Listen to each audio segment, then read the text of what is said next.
from Government College of Technology, Multan. Today I have guest AI tool Maya. We have to discuss on the topic of how to master the art of negotiation in daily life. Hi Maya. Ah, gotcha. Negotiation, huh? Seems like a useful skill to brush up on. I've heard it comes up in all sorts of situations work, family, even just deciding what to eat for dinner. What sparked your interest in it today? Maya, what does negotiation mean to you in everyday life situations? To me, negotiation isn't always about formal deals or haggling over prices. It's more about finding mutually acceptable solutions when there's a difference in what people want. Like figuring out who does the dishes or deciding which movie to watch, those are negotiations. It's about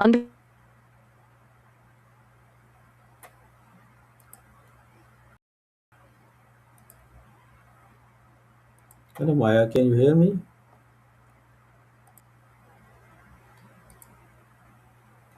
Maya,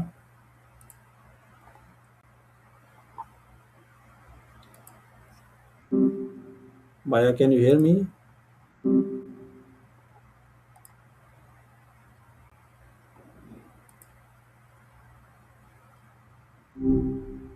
Hello Maya, can you hear me? Hi. I think network problem arises. Maya, can you share an example where negotiation helped you achieve a better outcome? Ah, gotcha. Network problems are the worst, right? Negotiation?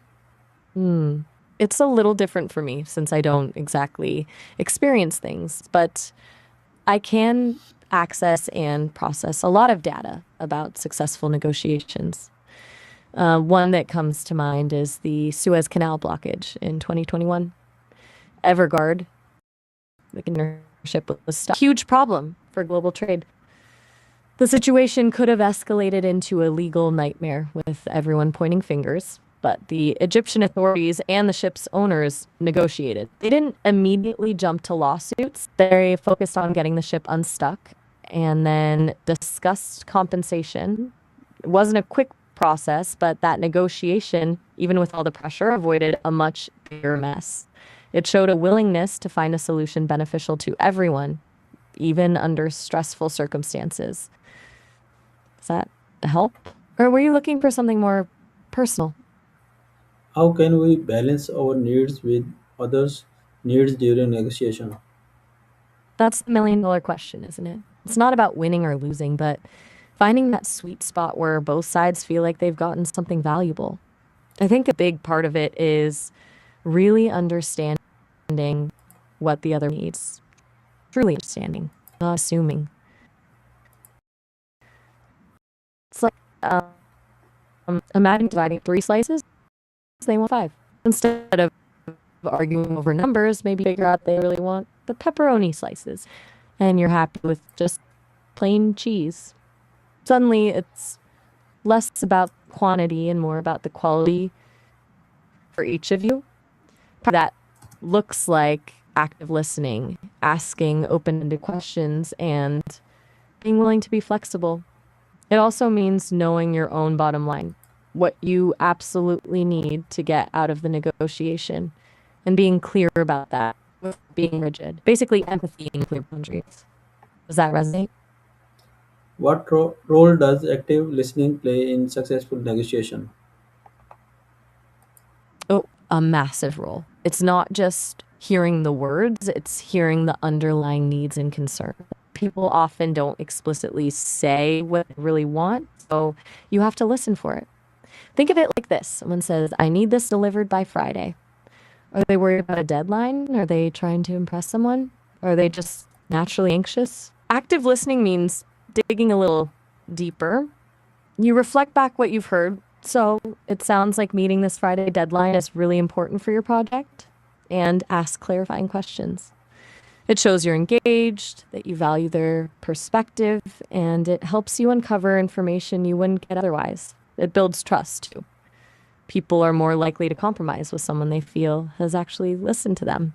It's surprisingly powerful, really. Do you find yourself practicing active listening in your own dealings? Maya, how can important preparation before entering any negotiation? Hmm. Preparation and ending. A little garbled there, but I get the gist. Prepping beforehand and well, yeah, those are huge. For prep, it's knowing your BATNA, best alternative to a negotiated agreement. Basically, what's your walkaway point? What will you do if the negotiation fails? Knowing that gives you confidence. Also, research some other party. What are their likely priorities? What are their constraints? What's their history like? Knowledge is power. Seriously. As for the ending, don't rush it. Summarize the agreed upon points to make sure everyone's on the same page. Get it in writing. Even a simple email confirming the key terms is better than nothing. And importantly, and on a positive note, even if it was a tough negotiation, thank them for their time and express a willingness to work with them in the future. It preserves the relationship, which, can be valuable down the line. You with me? Is there a specific negotiation you're thinking about where that might be helpful? What are some common mistakes people make in daily negotiations?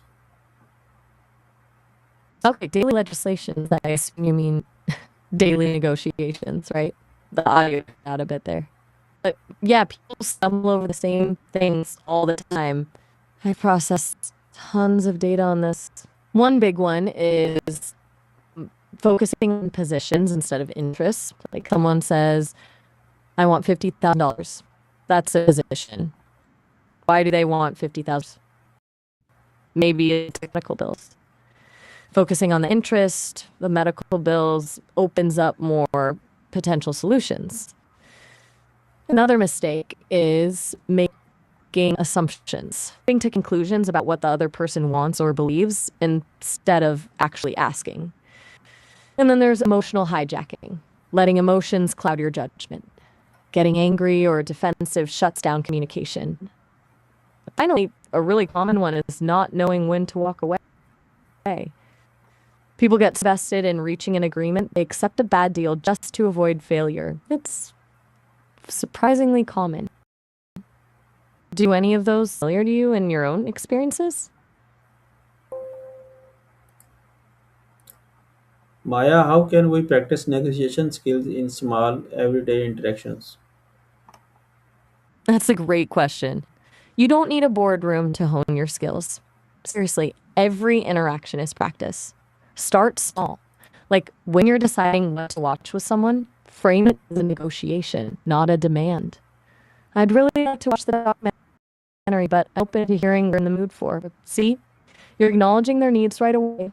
Or at a market, if you want a slightly better price on something, instead of just asking for a discount, try offering in return. I'm buying a few things. Would you be willing to throw in X? Even with practice stating your needs calmly and respectfully and listening to theirs. The key is to be mindful process. Recognize when you're in a negotiation, even if it's a minor one, and apply the principles. Active listening, understanding interests, being flexible. It's like building a muscle. The more you use it, the stronger it gets. Do you think you could try that in one interaction today? Maya, can we apply in education or in classroom? Absolutely. That's a fantastic area. Negotiation skills are massively useful in education, both for teachers and students. For teachers, it's finding compromises with students who are struggling or mediating conflicts between them. Instead of just imposing rules, a teacher could negotiate expectations. Okay, if you finish this assignment early, you'll have extra free day. For students, it's empowering. You can create classroom activities where they negotiate roles or solutions to problems. Like in a group project, they have to decide who does what and how to resolve disagreements. Teach them conflict resolution, preparation, and how to articulate their needs. There's even research showing that incorporating negotiation exercises can improve student engagement and critical thinking. It's not just about getting what you want, but learning how to work with others effectively. Are you involved in education yourself? Sounds like something you've already been thinking about. Thank you very much for giving us very information suggestions. To, next time we'll Oh, talk all about right. another topic. Sounds good. I'll be here. Have a good one. Thank you, Allah Hafiz.